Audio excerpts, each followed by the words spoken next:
Hello to all, please subscribe the channel and press the bell icon for more video updates. Today is 20th July of 2020 and some Monday today. चलिए आज की analysis शुरू करने से पहले कुछ question पूछ लेते हैं, आप उनका जवाब कमेंट सेक्शन में बताएं। पहला क्वेश्चन है कि जो मलाबार एक्सरसाइज हो रही है, जो मलाबार एक्सरसाइज है वो कब स्टैब्लिश की गई थी? पहली बार मलाबार एक्सरसाइज कब हुई थी और उसमें कौन कौन से नेशंस हैं इस वक्त, रिसेंटली कौन कौन से नेशंस उसमें हैं? आप ये के पहले क्वेश्चन का जवाब दीजिए। दूसरा क्वेश्चन आता है इकोसॉक जो है इकोनॉमिक एंड सोशल काउंसिल इकोसॉक, उसे कब स्टैब्लिश किया गया था? और क्या कहते हैं, वो एक ऑर्गन है यूएन का, यूनाइटेड नेशन का एक ऑर्गन है इकोसॉक भी, इकोनॉमिक एंड सोशल काउंसिल। उसे कब स्टैब्लिश किया गया था और उसका हेडक्वार्टर कहाँ पे है? ये दो क्वेश्चन का जवाब दीजिए। तीसरा क्वेश्चन आता है ट्रू कलर्स, एक बुक है ट्रू कलर्स, उसके ऑथर कौन है? काफ़ी फेमस लोग हैं, एक हिंट दे रहे, एक क्रिकेटर हैं, एक ट्रू कलर्स के जो ऑथर हैं। आप इन तीन क्वेश्चन का जवाब कमेंट सेक्शन बताएं और क्या कहते हैं, इस वीडियो को शेयर, जो इन लोग ने अभी तक सब्सक्राइब नहीं किया है वो इस वीडियो को सब्सक्राइब जरूर कर लें। और आप क्या कहते हैं, इस वीडियो को आप लाइक ज़रूर करें और क्या कहते हैं, एक ग्रुप में व्हाट्सएप या टेलीग्राम ग्रुप में शेयर ज़रूर करें। चलिए आज की एनालिसिस शुरू करते हैं। पहली न्यूज़ हम लोग देखते हैं। पहली न्यूज़ आती है state union territory differ on date for reopening schools, कि क्या कहते हैं, स्टेट्स और कई यूनियन टेरिटरीज़ जो हैं वो क्या कहते हैं डिफ़र कर रही हैं, हर स्टेट्स या यूनियन टेरिटरीज से अलग अलग सबका डिसीजन है। कि कुछ लोगों का कहना है कि क्या कहते हैं अगस्त में खुल जाने चाहिए स्कूल, कुछ का कहना है कि सितंबर में, और कुछ अभी डिसीजन नहीं ले पाई कुछ स्टेट्स कि स्कूल कब खोलने होंगे। तो ये न्यूज़ पूरी उसी पे है कि ये कोरोना वायरस के कारण इतनी दिक्कतें हो रही हैं, बच्चों की एजुकेशन हार्म हो रही है, उसके कारण बच्चे स्कूल नहीं जा पा रहे, जिससे काफ़ी ज़्यादा दिक्कतें हो रही हैं। तो इसके बारे में यही है। इस इसमें ये भी बताया गया क्या है, जैसे कि इसमें कुछ स्टेट्स ने कहा है कि आसाम ने कहा है कि वह 31 जुलाई तक अपने स्कूल खोल देगा। ऐसे ही अगस्त में दिल्ली, हरियाणा और बिहार के भी स्कूल खुलने, ऐसा इसमें बताया गया है कि उन्होंने ऐसा नोटिस अपने दिया था। और सितंबर में कई स्टेट्स हैं जैसे कर्नाटका हो गया, केरला, लद्दाख, अरुणाचल प्रदेश, उड़ीसा, ये सब मान रहे हैं कि सितंबर में स्कूल खुल जाएंगे। और कुछ स्टेट्स या यूनियन टेरिटरीज़ हैं जो क्या कहते हैं अभी डिसीज़न नहीं ले पाए, जैसे यूपी हो गया, उत्तराखंड, पंजाब, एमपी, जम्मू कश्मीर, झारखंड, गुजरात, गोवा, ये सब स्टेट्स हैं, उन्होंने अभी डिसीज़न कोई नहीं लिया है कि कब स्कूल खुलेंगे या कब नहीं, क्योंकि कोरोना पेशेंट्स बढ़ते ही जा रहे हैं, इन्फेक्शन बढ़ता जा रहा है। अगर स्कूल या कॉलेज खोल दिए गए तो इन्फेक्शन और तेज़ी से बढ़ने की संभावनाएं हैं, ऐसा इसमें बताया गया। चलिए अगली न्यूज़ देखते हैं हम लोग। अगली न्यूज़ आती है a booster diet street Kaziranga flood hit road rhino. क्या कहते हैं कि जैसे हमने देखा ही है कि न्यूज़ में भी काफ़ी ज़्यादा चल रहा है कि कजरंगा नेशनल पार्क जो है वहाँ पे फ्लड के कारण लगभग 95% एरिया क्या कहते हैं फ्लड में इफ़ेक्ट हुआ था, और जितने भी एनिमल्स हैं काफ़ी ज़्यादा दिक्कतें आ रही हैं उन लोगों को। तो ये पूरा एडिटोरियल उसी पे है।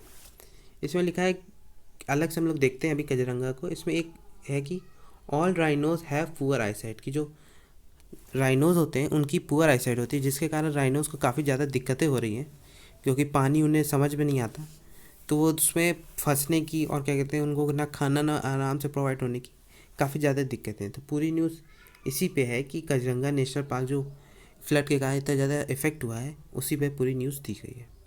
चलिए हम लोग कजरंगा को अलग से देख लेते हैं। आप हमारे टेलीग्राम चैनल को भी सब्सक्राइब कर सकते हैं, क्वेश्चन आर 247, या डिस्क्रिप्शन पर दी हुई लिंक से भी सब्सक्राइब कर सकते हैं। Kaziranga national park, Kaziranga national park 430 square kilometer area का नेशनल पार्क है, जिसमें sprinkled with elephant grass meadows, swampy lagoons and dense forest, और लगभग 2200 इंडियन वन हॉर्न राइनोसोर्स हैं। क्या कहते हैं वहाँ पे काफ़ी सबसे ज़्यादा क्या कहते हैं जो राइनोसोर्स हैं वो क्या कहते हैं कजरंगा नेशनल पार्क में है। इसे 1908 में बनाया गया था, कहते हैं मैरी कर्जन के द्वारा। The park is located at the edge of the eastern Himalaya biodiversity hotspots, जो नगाँव डिस्ट्रिक्ट है, नगाँव गालाघाट जो डिस्ट्रिक्ट है असम की, वहाँ पे ये है। इन 1985 को इस पार्क को वर्ल्ड हेरिटेज साइट बना दिया गया यूनेस्को के द्वारा इसे वर्ल्ड हेरिटेज साइट बना दिया गया। Along with iconic greater one horn rhino, यहाँ पे जो आइकॉनिक वन हॉर्न जो राइनोसोर्स है पूरे इंडिया में यहीं से सबसे ज़्यादा पाए जाते हैं, the park is the breeding ground for elephant. यहाँ पे एलिफेंट्स भी बहुत ज़्यादा यूज़ हैं और बफेलो भी हैं, wild water buffalo, swamp deer, ये सब है। Over time the tiger population was also increase in Kaziranga and that's the reason why Kaziranga was declare the tiger reserve in 2006। इसको इस नेशनल पार्क को काजीरंगा नेशनल पार्क को टाइगर रिजर्व 2006 में declare कर दिया गया क्योंकि वहाँ पे टाइगर्स की पॉपुलेशन बढ़ने लगी और जिससे कोई हार्म ना कर सके वहाँ पे, तो इसे टाइगर रिजर्व डिक्लेयर कर दिया गया, जिसके कारण जो क्या कहते हैं नंबर बढ़े हैं टाइगर के और बढ़ सकें और कम ना हो कि कोई हंटिंग चला जाए। टाइगर रिजर्व में तो आपको कुछ नहीं अलाउड होता है, आप किसी जानवर को हार्म नहीं कर सकते, टाइगर को स्पेशली, तो इसमें वही बात की गई। Also the park is recognise as a important bird area. ये इम्पॉर्टेंट बर्ड एरिया भी है by bird life international. Bird life international के द्वारा इसे एक बर्ड एरिया भी डिक्लेयर किया गया है क्योंकि यहाँ पे जैसे वाइट हॉर्न गूस या फ्रिंगस डक या बेस पोस्ट डक या लेसर एजेंट, ग्रेटर एजेंट या ब्लैक नेट स्टॉक या एशियन ओपन बिल, ये सब माइग्रेट करते हैं सेंट्रल एशिया से विंटर सीजन में यहाँ पे काजीरंगा नेशनल पार्क में आते हैं सब। The park has successfully manage to grow the population greater one horn, कि पार्क ने काफ़ी अच्छा काम किया है और कहते हैं वन ऑन राइनोसोर्स को कहते हैं उनके नंबर को बढ़ाने में कोशिश की है। The vast expense of tall elephant grass and martial and dense tropical moist broadly forest undoubtedly makes the park look beautiful. जो ग्रास होती है, एलिफेंट ग्रास होती है, इन सब चीज़ों से कहते हैं काफ़ी डेंस फॉरेस्ट भी है, तो इससे कहते हैं काफ़ी अच्छा लगता है वहाँ पे। और वहाँ पे ब्रह्मपुत्र रिवर भी बहती है, तो इस कारण ये नेशनल पार्क काजीरंगा क्या बहुत अच्छा सुंदर दिखता है। अब एशियन वन हॉर्न राइनोसोर्स को देख लेते हैं। या इसमें यह भी लिखा है kumbhi Indian gooseberry the cotton tree elephant apple are among the famous tree that can be seen in the park. जो ये पी हैं kumbhi Indian gooseberry the cotton tree elephant apple, ये सब काफ़ी फेमस ट्री हैं जो इस पार्क में देखे जा सकते हैं। ये काफ़ी कम देखे जाते हैं और ये यहाँ इनमें से काजीरंगा एक जगह है जहाँ पे ये सब प्लांट देखे जाते हैं। द इंडियन राइनो, इसको ग्रेटर वन हॉर्न राइनोसोर्स भी कहा जाता है और ये एशियन वन हॉर्न राइनोसोर्स भी, जो राइनोसेरोटॉइड फैमिली के एक मेंबर होते हैं, primarily found in north eastern India. ये नॉर्थ ईस्टर्न इंडिया में पाए जाते हैं वन हॉर्न राइनोसोर्स की। जो तेराई ऑफ नेपाल हो गया, ये protected Nepal where population confined to the river and grassland in the foothills of the Himalaya. Foothills of the Himalaya पे जो तेराई ऑफ नेपाल है वहाँ पे ये कहते काफ़ी ज़्यादा रहते हैं, पाए जाते हैं।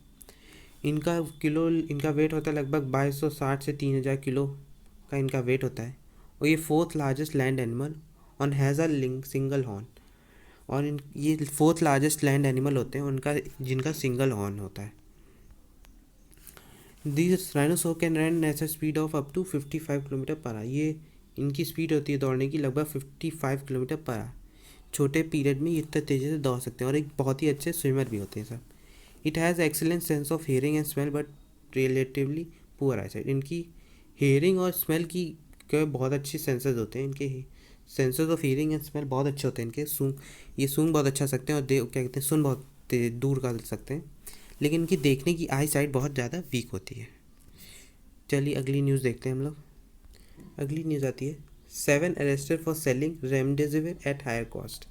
ये रेमडेसिविर ड्रग थी जो क्या कहते हैं कोविड पेशेंट्स को दी जा रही थी, उनके क्या कहते इल पे जो कुछ बहुत ज़्यादा ही क्रिटिकल केसेस थे कोविड-19 के, उनको दी जा रही थी क्योंकि ये असरदार दिखा रही थी कि हेल्प कर रही थी कोविड पेशेंट्स को रिकवर करने के लिए, इसलिए दी जा रही थी ये। लेकिन कुछ 7 लोगों इस न्यूज़ में इंपॉर्टेंट नहीं है, कॉन्टेक्स्ट इसका इंपॉर्टेंट नहीं न्यूज़ का, इसमें इंपॉर्टेंट आता है रेमडेसिविर। चलिए हम लोग देख लेते हैं रेमडेसिविर को अलग से। रेमडेसिविर ये यूएस फूड एंड ड्रग जो एडमिनिस्ट्रेटर है, जो FDA है, उसने क्या कहते हैं इसे अप्रूवल दिया है, इमरजेंसी अप्रूवल दिया है इसके क्रिटिकल कोविड पेशेंट्स पर यूज़ करने के लिए। इसे बनाया गया था 2014 में इबोला को के लिए बनाया गया था। एक US बेस्ड बायोटेक्नोलॉजी कंपनी है गिलियड साइंसेस, उसके द्वारा इसे बनाया गया था। उस वक्त इसे मर्स और सर्स के लिए बनाया गया था, जो कोविड फैमिली के ही, कोरोना वायरस फैमिली के ही एक मेंबर हैं, उनके लिए इसे बनाया गया था। इसलिए ये सर्च किया गया था शुरुआत में कि देखा जाए कि ये हेल्पफुल होते हैं कि नहीं। फिर ये हेल्पफुल हुआ कोविड पेशेंट्स के लिए, तो इसे अब यूज़ किया जा रहा है। ये करता क्या है, व्हाट डज रेमडेसिविर डू, ये design to obstruct the novel corona virus at the state of replication. जो रेप्लिकेशन होता है उस वक्त ही ये ड्रग रोक देता है कि रेप्लिकेशन ना हो पाए कोरोना वायरस का, उसी वक्त इसे रोक दिया जाता है। The virus creates copies of itself follow industry by the copies creating copies of themselves. जो वायरस है ये कई कॉपी बनाता जाता है, इसीलिए इन जो बहुत ज़्यादा दिक्कत हो जाती है, इसीलिए पहले जो इलाज खिला लेते हैं जो स्टेज शुरुआत की स्टेज में, तो उनको ज़्यादा हेल्पफुल होता है, जल्दी सही हो जाते हैं। और जो लोग बहुत बाद में इलाज करवाते हैं उनको काफ़ी दिक्कतें होती है, क्योंकि ये कई कॉपी बना चुका होता है और इसका हर कॉपी को ख़त्म करना, हर डैमेज करना, उनको क्या कहते हैं, और वो डैमेज करना शुरू कर देते हैं बॉडी को। इसलिए इसका कोर जब लास्ट स्टेज में तो काफ़ी दिक्कतें होती हैं। रेप्लिकेशन होता कैसे? जैसे एक हमारी बॉडी है, ठीक, तो वायरस जो है, वायरस वो हमारी बॉडी में गया, तो वो प्रोटीन के साथ मिलके कई कॉपी बना लेता है। ये कई कॉपी बना लिया, जो ये प्रोटीन है जिस प्रोटीन के साथ मिलके बनाता है उसे कहते हैं RDRP। ये RDRP प्रोटीन है, उसके साथ मिलके ये कई प्रोटीन बना लेता है और क्या कहते हैं, ये इन्फेक्शन कहते हैं अपने इंटरेक्शन में आ जाता है, ये एक कहते हैं इन्फेक्ट करने लगता है फिर बॉडी को। उसके बाद ये कई कॉपी बनाता है, कई कॉपी, फिर कॉपी बहुत सारी कॉपी बना के हमारी बॉडी को डैमेज करने लगता है। उसके बाद हमें सिम्टम दिखाई देने लगते हैं।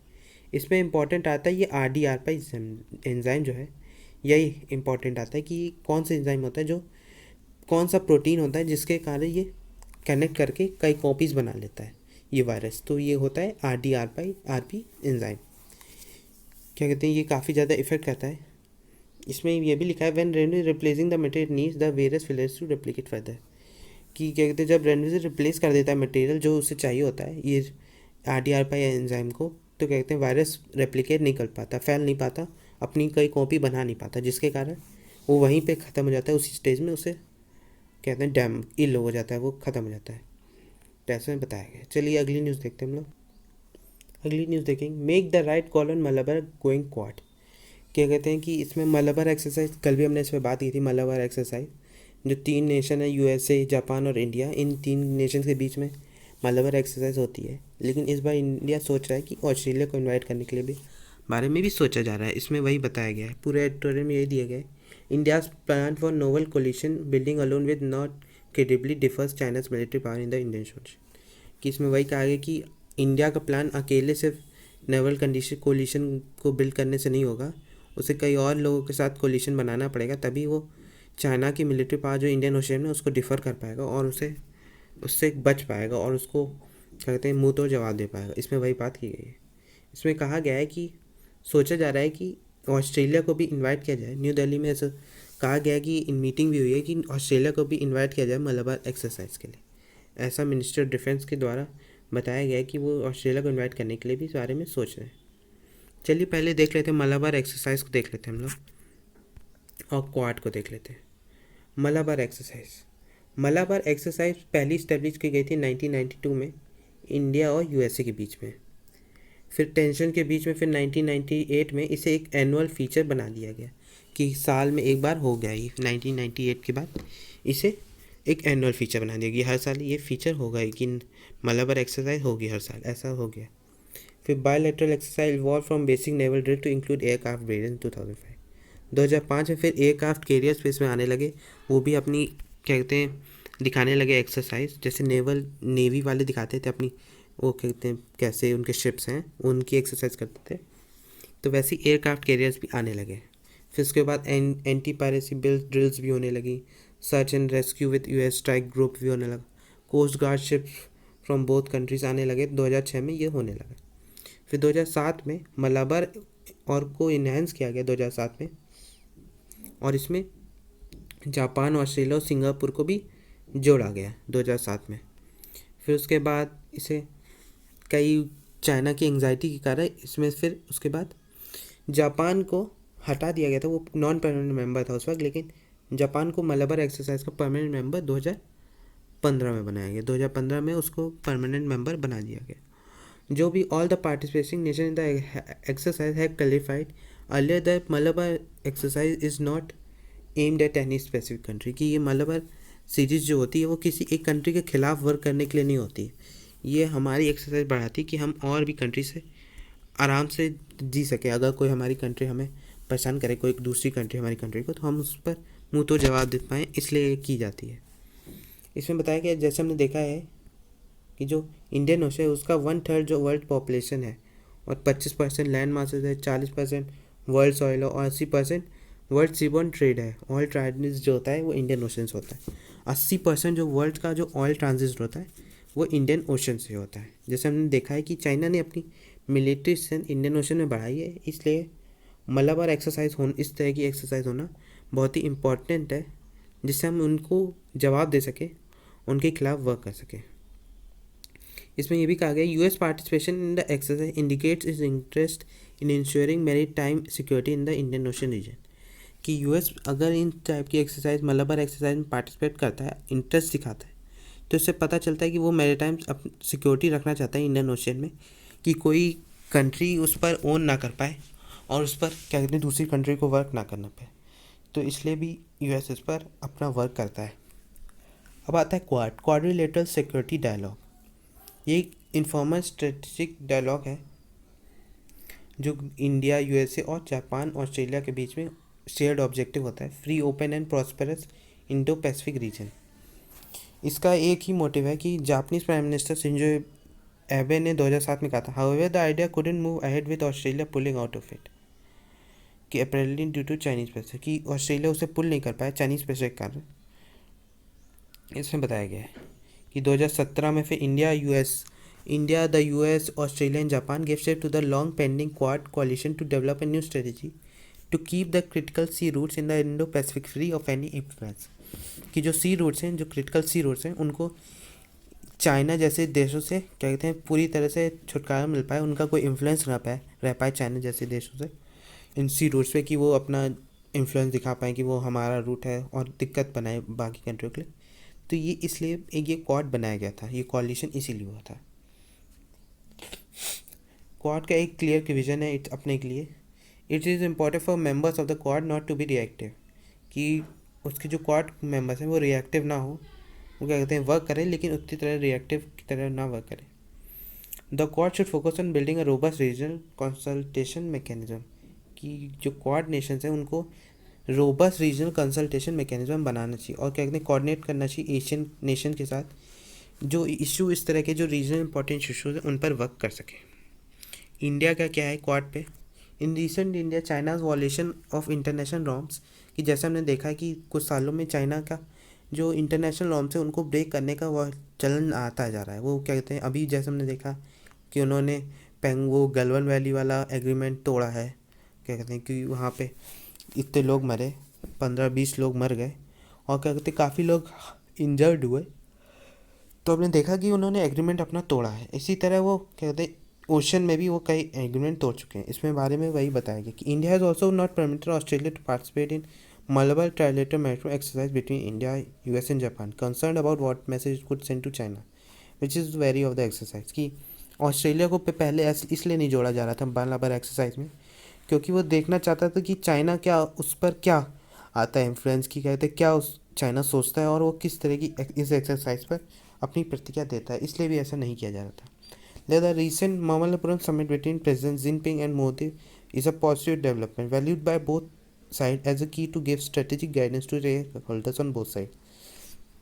कि स्टेक होल्डर्स जो हैं दोनों साइड से उनको एक स्ट्रेटेजिक गाइडेंस देना, दोनों के प्रेसिडेंट और हमारे पीएम मोदी के बीच में बात हुई थी अभी कुछ पिछले साल, तो क्या कहते हैं उस पर ये बात हुई थी।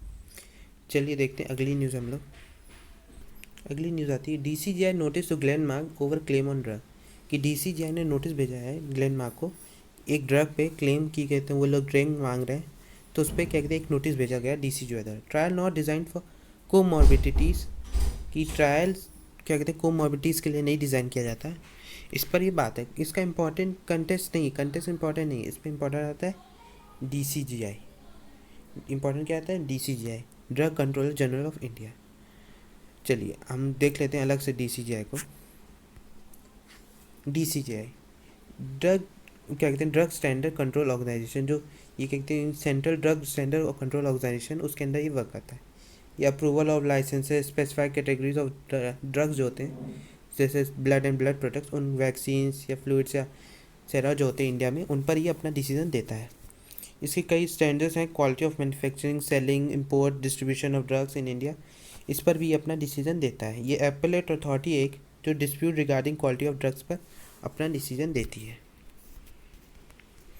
It prepares and maintains national reference standard, कि ये क्या कहते हैं नेशनल रेफरेंस स्टैंडर्ड भी बनाए रखती है। It bring about uniformity enforcement of drugs and cosmetics act, जो ड्रग्स एंड कॉस्मेटिक्स एक्ट है उस पर भी ये अपना डिसीजन देती है।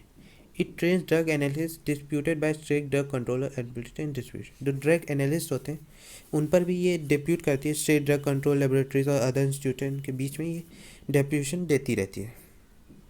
चलिए आप कमेंट सेक्शन में बताएं कि इस वक्त DCGI कौन है। इस वक्त DCGI कौन है, आप कमेंट सेक्शन में बताएं कि कमेंट सेक्शन में आप ज़रूर बताएं, और कमेंट प्लीज़ ज़रूर करें। जिन लोग ने वीडियो अभी तक भी सब्सक्राइब नहीं किया है इस चैनल को, आप चैनल को सब्सक्राइब कर लें। चलिए अगली न्यूज़ देखते हैं हम लोग। अगली न्यूज़ आती है कोविड-19 डिले PM म्यूज़ियम वर्क कि क्या कहते हैं PM के लिए एक म्यूज़ियम बन रहा है। क्या कहते हैं वहीं पे ही जो 3 मूर्ति भवन है वहीं पर ही बन रहा है, एक म्यूज़ियम बन रहा है PMs के लिए। वो PM के प्रेमाइसेस में ही होगा, जो प्रेमाइसेस है 3 मूर्ति भवन का वहीं उसी में ही एक म्यूज़ियम भी बनेगा। इसमें वही कहा गया कि CPWD ने कहा है कि वो नेहरू मेमोरियल म्यूज़ियम और लाइब्रेरी जो है NMML है, वो क्या कहते हैं जो NMML है उसको क्या कहते हैं ये सौंप देगी जल्दी। 3 मूर्ति भवन में जो म्यूज़ियम बनना है उसको सौंप दिया जाएगा NMML को। आप कमेंट सेक्शन में बताएं कि NMML जो है वो कब बना था। ये कमेंट सेक्शन में आपको बताना है कि ये NMML कब बना था, ये कमेंट सेक्शन में बताएं। इस पर हम कल बात करेंगे और देखना है कि कमेंट सेक्शन में सब लोग कमेंट करें। कल जैसे सब लोग ने कमेंट किया हमें अच्छा लगा, और कहते हैं मुझे अच्छा लगता है कि सब लोग कमेंट करते हैं, तो इसी तरह आज सब लोग कमेंट करें और इंटरेक्ट करें। अगर कोई आपको चीज़ गलत लगी हो तो वो भी आप कमेंट सेक्शन में पॉइंट आउट कर सकते हैं। चलिए अगली न्यूज़ देखते हैं हम लोग। IIT AIIMS see winter rise in virus cases. इस पूरी न्यूज़ में यही बताया गया है कि IIT एम्स की एक रिपोर्ट में माना गया है जैसे ही ठंडी आएगी वैसे ही केसेस बढ़ने की और चांसेस बढ़ जाएंगे। क्यों, इसमें पूरे न्यूज़ में यही बताया गया कि जैसे fall in temperature with seasonal progression towards winter will environmentally favour covid transmission in India, कि जैसे ही विंटर आएगा वैसे कोविड-19 ट्रांसमिशन और बढ़ जाएगा। ऐसा एक IIT की स्टडी में माना गया है और एम्स की भी स्टडी में ऐसा माना गया है, जो भुवनेश्वर है उसमें ऐसा माना गया है कि ऐसा होगा। जैसे हमने देखा है इसमें बताया गया है कि low temperature high humidity appears to favour the spread of the disease, कि लो टेम्परेचर और हाई ह्यूमिडिटी हो तो ये फेवर करती है डिसीज़ को फैलने में। अगर जैसे भी 1 डिग्री लीड्स, अगर एक टेम्परेचर भी बढ़ता है टेम्परेचर तो क्या कहते हैं ये 0.99% डिक्रीज़ हो जाता है कोविड-19 पेशेंट में, और 1% अगर डिक्रीज़ होता है तो क्या कहते हैं one terms of doubling time at 1 degree rise in temperature leads to slowing by 1.13 days. क्या कहते हैं जैसे ही 1 डिग्री राइज होता है तो क्या कहते हैं 1.13 डे में क्या कहते हैं दिखने लगता है क्या कहते हैं स्लोइंग कोविड पेशेंट्स की। तो अगर टेम्परेचर बढ़ता है तो क्या कहते हैं इन्फेक्शन कम होता है, ऐसा इसमें माना जा रहा है। तो जैसे हमने देखा है कि एज़ पर क्या कहते हैं विंटर आने वाले हैं, बरसात के बाद विंटर ही आएंगे, तो केसेस बढ़ने के चांसेस बहुत ज़्यादा हैं विंटर के समय में, ऐसा इसमें बताया गया है। चलिए आज के लिए इतना ही। थैंक यू वेरी मच, और कमेंट ज़रूर करें और लाइक बटन ज़रूर दबाएं, और जितना हो सके उतना इस वीडियो को शेयर करें, और एटलीस्ट 1 व्हाट्सएप ग्रुप या टेलीग्राम ग्रुप में शेयर ज़रूर करें वीडियो को। Thank you very much, thank you.